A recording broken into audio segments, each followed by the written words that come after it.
महापालिकेचं करायचं काय? खाली डोकं वर पाय असो महापालिकेचा धिक्कार असो. नमस्कार, आपण आहोत आता जिल्हाधिकारी कार्यालय या ठिकाणी. महानगरपालिकेच्या बाबतीत ऐकावं तेवढं नवलच आहे की आज धुळे शहरामध्ये अतिक्रमणाचा मुद्दा हा खूप मोठ्या प्रमाणात गाजत असताना एकीकडे सूचनालयाचं अतिक्रमण काढलं गेलं, दुसरीकडे स्टेशन रोडचं अतिक्रमण काढलं जात आहे. मात्र हे अधोरेखित अतिक्रमणाच्या बसवण्यासाठी त्यांना एक कुठे जागा पर्यायी जागा देण्यासाठी काहीतरी प्रयत्न केले जात आहेत.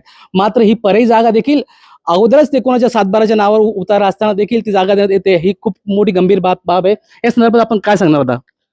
तर आमची स्मशानभूमीची जागा आहे दपनिधीला, तर आम्हाला न माहिती तिथं JCB आला आणि तिथं आमचं जे मूळ होते पुरवलेले आमचे प्रेत उकळले गेले. त्यांना ती सगळं परवा नाही. त्या JCB वाल्याला सांगून दिलं तू असं साफ कर, तसं जागा. आम्हाला काही माहिती नाही हे कुणाला जागा देणार आहे का नाही देणार आहे. तर मग आम्हाला त्या भूषण ढवळेचा फोन आला. मग तो म्हणे बा इथं तुमच्याकडे हे काम चालू आहे. म्हणलं का रे बाबा हे काम कावर चालू आहे?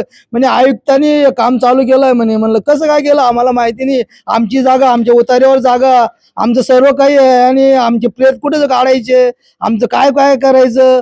तर मग आम्ही येते म्हणे आयुक्ताला निवेदन द्या. आम्ही आयुक्ताला निवेदन दिलं, आमदारला निवेदन द्यायला गेलो तर आमदारने तर उडं उत्तर दिलं.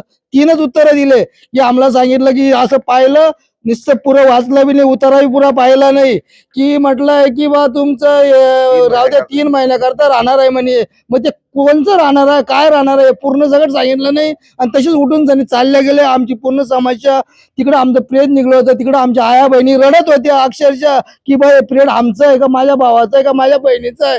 हे पण त्याला कळकळीचं लागलं नाही की तुमचं काय झालं व समस्या नेमकी काय घडलं, तुमचं काय रड गाणं हे काही विचारलं नाही. तर ते आमचा आमदार आपला म्हणतो, सर्व काय म्हणतो शहराचा, त्या आमदाराने आम्हाला असे उत्तर दिलं. आम्ही आपण ज्या ठिकाणी ही जी जागा आहे, जागा ठिकाणी जे आपला गट क्रमांक काय आहे आणि त्या ठिकाणी किती जणांच्या स्मशानभूमी आहेत त्या ठिकाणी?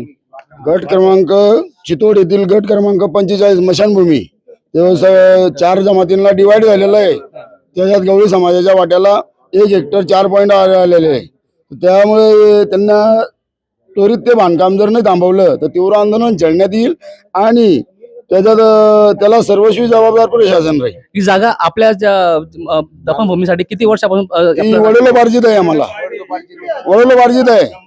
वस्तीच नव्हती पहिले तिथं म्हणजे या लोकांनी असं ना आमचे 3 आजोबा असं ना त्यांनी जे प्रगट केलेलं आहे राहायचं कुठं पूर्वाचं कुठं हे तर कुणाला माहिती नव्हतं. ही नंतर आकारणी झाली की कशा जागा कुठं कुठं काय काय करायच्या.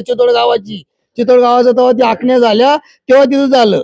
आता या समजा ह्या तुमच्या मागण्या जर आता महानगरपालिकेमार्फत असतील, जिल्हाधिकारी कार्यालय असेल किंवा आमदार साहेबांना असेल, तुमच्या मागण्या मान्य जर नाही झाल्या तर तुमचं पुढचं पाऊल काय असेल?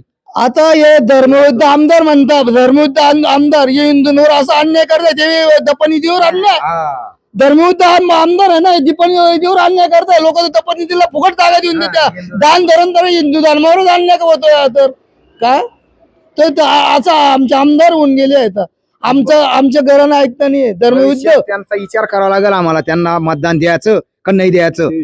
धर्मयुद्ध म्हणता काच काय म्हणतो हिंदू धर्माची नक्कीच मन दुखावले अक्षरशः. नक्कीच आपण पाहू शकता की या ठिकाणी गवळी समाज लोकांचं मन दुखवले.